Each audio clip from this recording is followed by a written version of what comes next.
کی وہ سدھر گئے، ہم تعلیم حاصل کر رہے ہیں، ہم سدھر نہیں رہے ہیں، غور کرنے کی ضرورت ہے۔ قرآن کریم کا لازوال پیغام، آخری پیغام آیا تھا، پڑھو پڑھو پڑھو۔ ہم نے پڑھا، ہم نے قرآن پڑھا، حدیث پڑھا، تفسیر پڑھی، حدیث پڑھی، اور ہم نے پورے علوم کو حاصل کر لیا، نچوڑ لیا، لیکن ہم سدھرے نہیں۔ آخر کیوں؟ اس کی ایک وجہ ہے جس وجہ پر ہم غور نہیں کرتے ہیں۔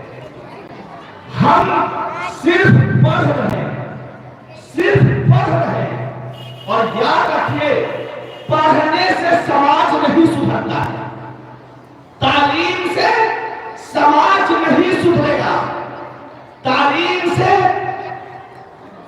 گارنٹی نہیں ہے کہ سماج سدھرے، بلکہ خطرہ یہ ہے کہ اگر صرف پڑھایا جائے تو بچہ بگڑ سکتا ہے، کیونکہ پڑھنے سے ہوتا یہ ہے کہ اس کا دماغ تیز ہو جاتا ہے، پڑھنے سے دماغ تیز ہو جاتا ہے۔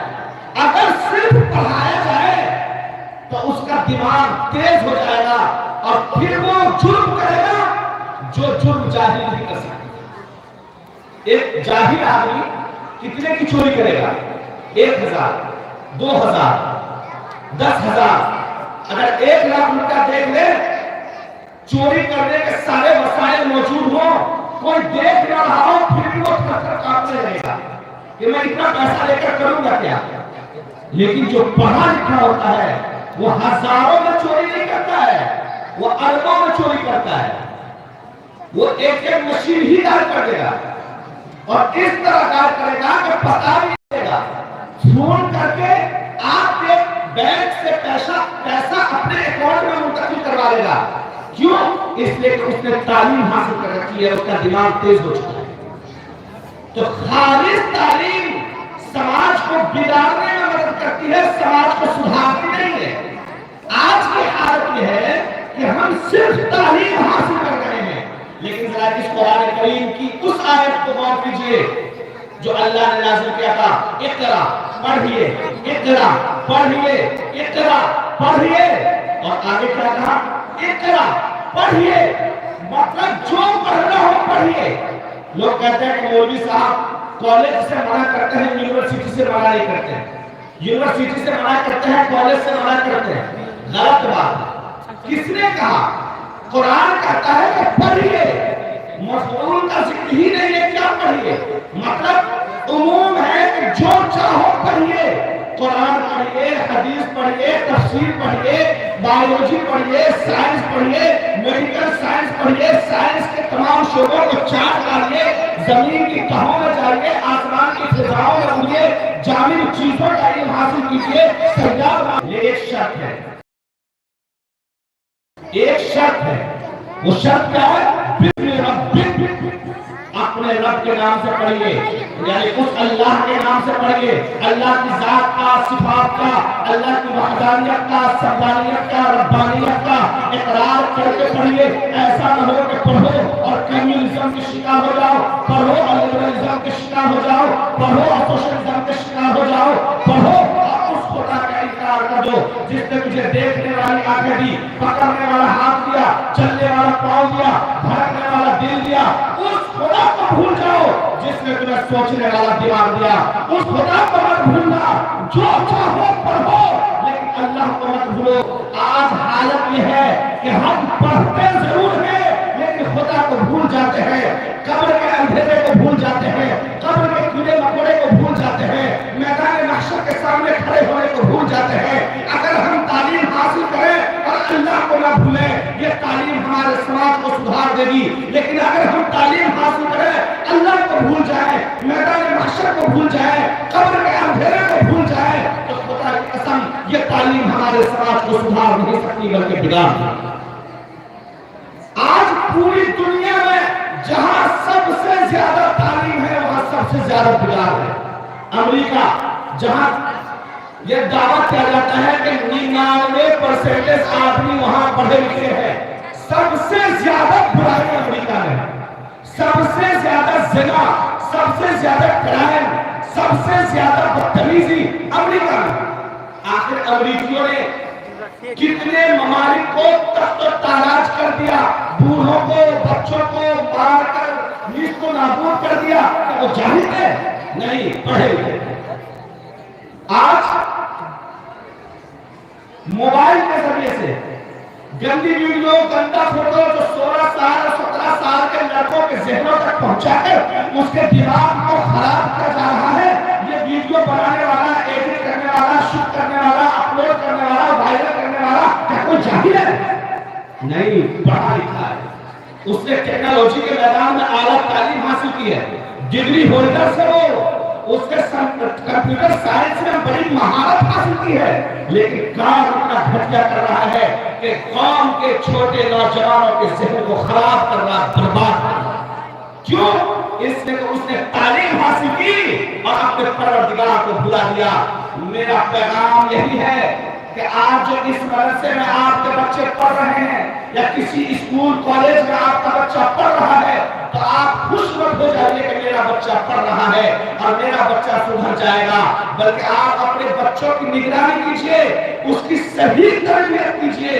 ایسی تربیت جو اللہ کے تک پہنچا دے، ایسی تربیت جس کا حکم قرآن کریم نے دیا ہے، ایسی تربیت جس کا حکم نبی کائنات نے دیا ہے. اگر آپ نے بچوں کو تعلیم دی، ساتھ میں تربیت کی، تب یہ تعلیم ممل بنتی ہے، معاون بنتی ہے. اور اگر آپ تعلیم دیں اور بچے کی تربیت نہ کریں تو یہ تعلیم نقصان دہ ہوتی ہے. امید ہے کہ میری بات آپ کو سمجھ میں آ گئی ہوگی کہ صرف تعلیم سے فائدہ نہیں ہوتا، بلکہ تعلیم کے ساتھ ساتھ تربیت بھی ضروری ہے. نبی کائنات نے اپنے صحابہ کرام کو صرف تعلیم نہیں دی، تعلیم کے ساتھ ساتھ تربیت بھی کی. نتیجہ یہ ہوا کہ صرف 23 سال کی مدت میں ایک ایسا معاشرہ تشکیل پایا کہ دنیا مثال دینے سے قاصر ہے. اگر آج ہم بھی اسی کو اپنائیں تو بچوں کو تعلیم دیں اور تعلیم کے ساتھ ساتھ اچھے اخلاق کی موتیوں مٹیوں میں اچھے اخلاق کی تعلیم دیں تو پھر وہی سماج بنے گا جس سماج کی امید نبی کائنات صلی اللہ علیہ وسلم نے ہم سے لگا رکھی ہے. اللہ رب العزت کہنے سننے سے زیادہ عمل کرنے کی توفیق عطا فرمائے. وما توفیقی الا باللہ وآخر دعوانا الحمدللہ رب العالمین.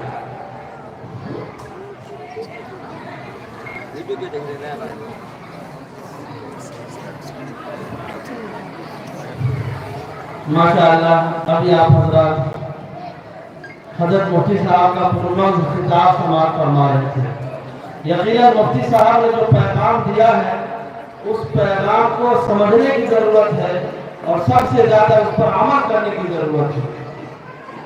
یارب غموں کے سائے محیط نہ کرنا، یارب غموں کے سائے محیط نہ کرنا، کسی غریب کو دل کا غریب نہ کرنا، اور میں امتحان کے قابل نہیں میرے مولا، مجھے گناہ کا موقع نصیب نہ کر. اب میں بہت تیزی کے ساتھ کیونکہ وقت قلت دامگیر ہے، جس منظر کو آپ لوگ دیکھنا چاہتے ہیں وہ منظر آپ کے سامنے آنے والا ہے. آپ کو معلوم ہے کہ آپ کے محبوب ادارہ مدرسہ فضل الرحمانی کے 5 ہونہار اور خوش نصیب طالب علم حفاظ کرام نے حفظ قرآن کو مکمل کیا ہے، تذکرے میں بتایا ہے. آج ان کا اکرام ہوگا آپ کے سامنے.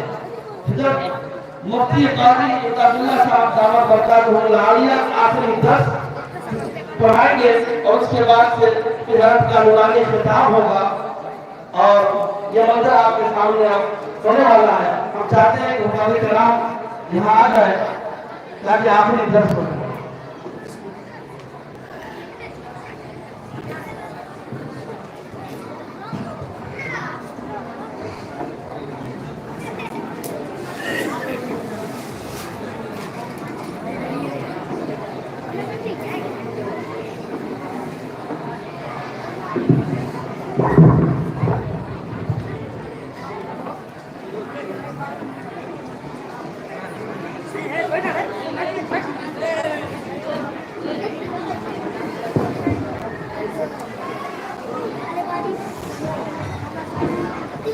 یقیناً